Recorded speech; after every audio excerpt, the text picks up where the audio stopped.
నమస్తే అండి. నేను వాణి. ఈరోజు మనం డి. కామేశ్వరి గారు రచించిన 'ఆదిశక్తి' అనే ఒక చక్కని కథను విందాం. మామగారు, రమ ఎక్కడికి వెళ్ళిందో మీకేం చెప్పలేదా? 7 అవుతుంది. ఇంకా ఇంటికి రాలేదు చూడండి. నాకేం చెప్పలేదు బాబు. మామగారు, ఆయన వచ్చే వరకు పిల్లల్ని మీ ఇంట్లో కాస్త కూర్చోపెట్టుకుంటారా? ఆయన వచ్చాక తాళం ఇచ్చి పిల్లల్ని అప్పగించండి అంది. అక్కడికే అడిగాను. ఎక్కడికి వెళ్తున్నావు? మీ ఆయన వచ్చేలోగా రావా అంటే, పనుంది వచ్చాక చెప్తా, ఆలస్యం కావచ్చు, అందుకే తాళం ఇచ్చాను అంటూ హడావిడిగా వెళ్ళింది బాబు. ఎక్కడికి ఎడుతున్నది చెప్పకుండా వెళ్ళడం ఏమిటి?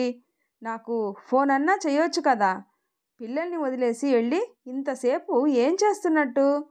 ఏదో పనుండే వెళ్ళుంటుందిలే నాయనా.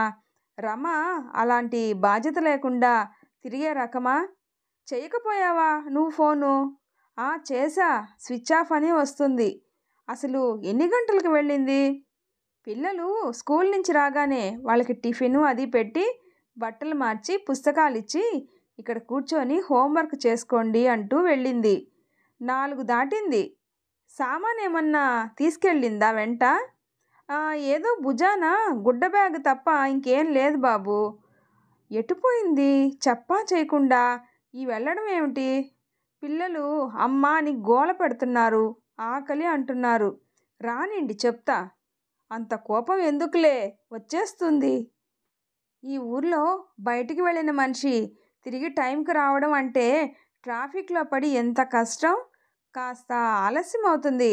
వాళ్ళకి ఆకలంటే ఇదిగో ఈ బ్రెడ్ తీసుకెళ్ళి పెట్టు, లేదంటే కాస్త బయట నుంచి ఏమన్నా తెచ్చిపెట్టు. ఊరికే గాబరా పడకలాగా. హలో హలో, ఎవరు? ప్రసాదా? ఏమిటి బాబు ఇంత పొద్దుటే ఫోన్ చేశావు? అంతా కులాసాయేనా? ఏమిటి సంగతి? మావయ్య గారు, రమ అక్కడికి ఏమన్నా వచ్చిందా? రమ ఇక్కడికి రావడం ఏమిటి? ఎందుకు వస్తున్నట్టు మాకేం చెప్పలేదే? మా ఇంటికేం రాలేదే? ఏంటి, ఏం జరిగింది? ఏమోనండి, నిన్న సాయంత్రం 4 గంటలకు వెళ్ళిన మనిషి ఎక్కడికి వెళ్ళిందో ఎందుకు వెళ్ళిందో ఏమీ చెప్పకుండా పిల్లల్ని పక్కింటి మామగారి దగ్గర వదిలి తాళం ఇచ్చి వెళ్ళింది. ఇప్పటి వరకు ఇంటికి రాలేదు. రాత్రంతా ఎక్కడుందో ఏమైందో తెలీదు. వరంగల్కి మీ ఇంటికి ఏమన్నా వచ్చిందేమోనని. అయ్యో అయ్యో, అదేమిటి బాబు, రాత్రంతా రాలేదా ఇంటికి? ఎక్కడికి వెళ్ళింది? ఏమైంది? ఇక్కడికేం రాలేదు అంటే ఏమైంది నాయనా? ఇంట్లో ఏమన్నా గొడవ పడ్డారా? దాన్ని ఏమన్నా అన్నావా? బాధలో కోపంలో ఇల్లు వదిలి ఏ అఘాయిత్యమన్నా చేసుకుందా? చెప్పవయ్యా బాబు, అసలు ఏం జరిగింది? బాగుంది, చాలా బాగున్నాయి మీ మాటలు. మీ అమ్మాయిని నేనేదో తిట్టి కొడితే ఇంట్లో నుంచి వెళ్ళిపోయింది అన్నట్టు ఏమిటా మాటలు? నిన్నేం జరగలేదు మా మధ్య గొడవ. అయినా ఇంట్లో మొగుడు పెళ్ళాం మాట మాట అనుకుంటే అలా పిల్లల్ని వదిలి పోతుందా? ఆడది చెప్పకుండా చేయకుండా వెళ్ళిపోతుందా? రానిండి చెప్తాను. ఇదిగో ఈ నీ కోపం, ఈ అహంకారమే భరించలేక ప్రాణం విసిగి ఎటన్నా పోయిందేమో. ఏదో అనే ఉంటావు, లేకపోతే పిల్లల్ని ఒంటరిగా వదిలి ఓ తల్లి అలా ఎందుకు వెళ్తుంది? చెప్పు, ఏం జరిగింది? ఇప్పటికన్నా నిజం చెప్పు. నా కాళ్ళు చేతులు ఆడడం లేదు. ఎన్నిసార్లు చెప్పాలండి? ఏం జరగలేదు నిన్న. నిన్న కాకపోతే మొన్న, మొన్న కాకపోతే అంతకు ముందు. కారణం లేకుండా ఎందుకు పోతుంది? ఇప్పటికైనా వెళ్ళి పోలీస్ రిపోర్ట్ ఇయ్యి. అది ఈ పూట రాకపోతే మాకు చెప్పు, వెంటనే వస్తాం. నేను కూడా మా వాళ్ళకి అందరికీ ఫోన్లు చేసి అడుగుతాను. వెళ్ళవయ్యా బాబు, వెళ్ళు ముందు పోలీస్ స్టేషన్కి. మీరా? ఏమిటింత పొద్దున్నే వచ్చేశారు? రమ వచ్చిందా అక్కడికి? ఏది, మీరు వచ్చారా అత్తయ్య గారు? రమ గురించి కబురు తెలిసిందా ఏమన్నా? రమ రావడం ఏంటయ్యా నాయనా, కొంప ముంచి వెళ్ళిపోయిందయ్యా. 30 ఏళ్లకే 100 ఏళ్ల బతుకు బుగ్గి చేసేసుకుందయ్యా నాయనా. ఏమిటండి మీరనేది? ఏమిటి, ఏమైంది? నిన్న నీతో మాట్లాడాక ఫోన్లో మెసేజ్ చూశాను. ఎప్పుడు పెట్టిందో నేను సాయంత్రం చూసుకోలేదు, రాత్రి చూసుకున్నాను. ఏం మెసేజ్ పెట్టింది? ఏం పెడుతుంది? ఓ ఆడపిల్ల మనసు విరిగిపోయి అఘాయిత్యం చేసుకోవడానికి ఇల్లు వదిలి వెళ్ళిపోయిన ఆడది ఏం రాస్తుంది? నాన్న, అమ్మ, ఇంకా నేను ఈ కష్టాలు భరించలేను. నాలో ఓపిక సహనం అన్నీ చచ్చిపోయి ఈ నిర్ణయానికి వచ్చాను. పెళ్ళైన 10 ఏళ్లలో ఒక్కరోజు నా బతుకులో సంతోషం అన్నదే లేదు. కట్టుకున్న భార్య అన్న ప్రేమ, అభిమానం ఎలాగూ దక్కలేదు.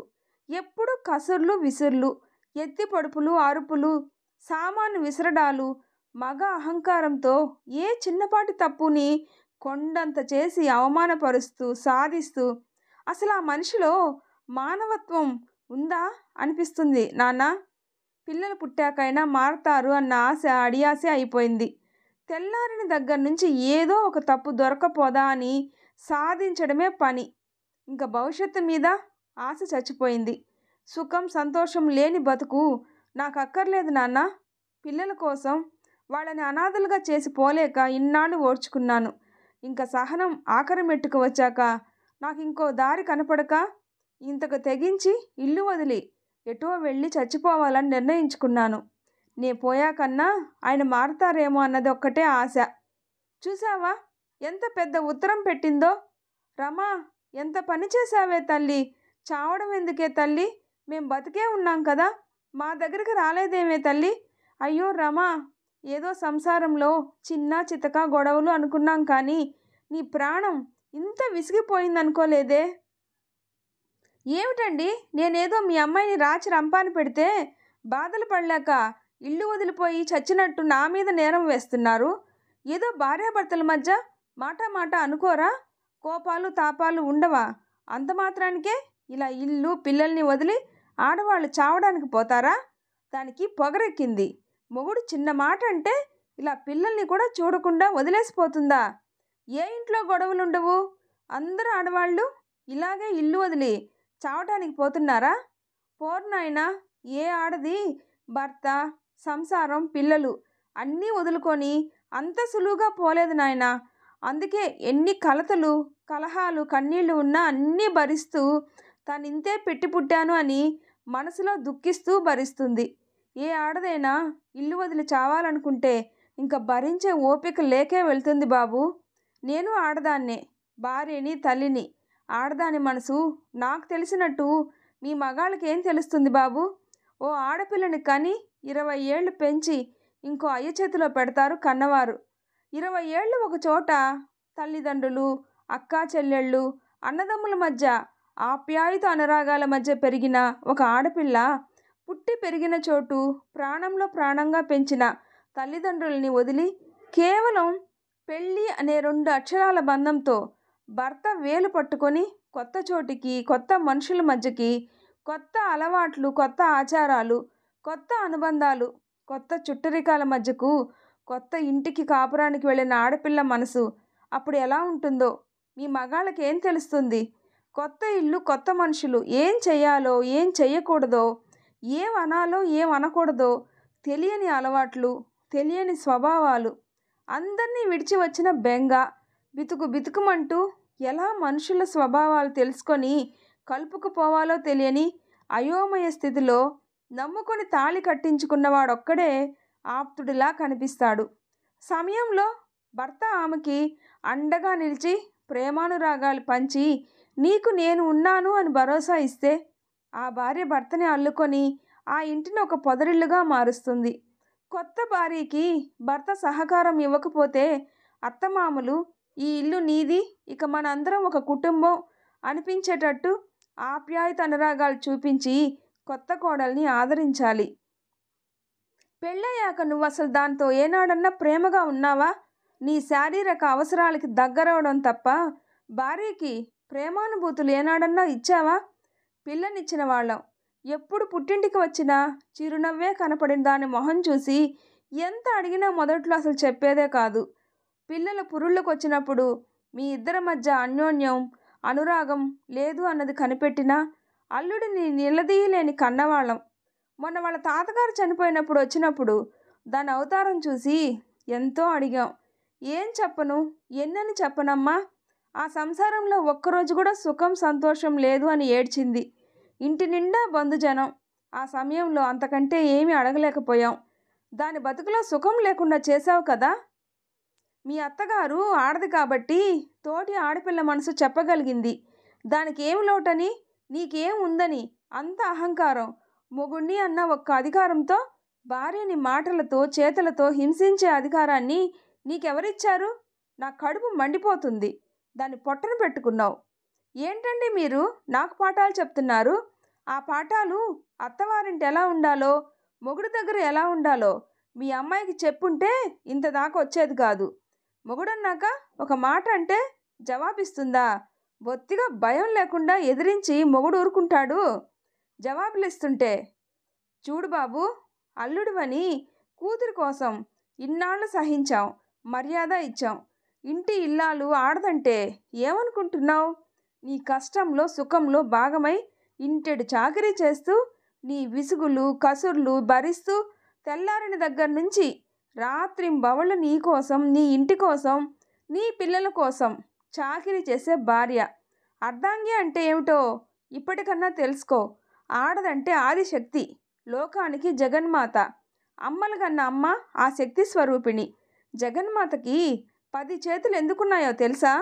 పాపులని శిక్షించడానికి, నమ్మిన వారికి ఆశ్రయం ఇవ్వడానికి, దుష్టులని దునుమాడటానికి, మంచివారిని హక్కున చేర్చుకోవడానికి, లోకరక్షణ దుష్ట శిక్షణ చేస్తూ జగానికంతటికీ జగన్మాత తల్లి.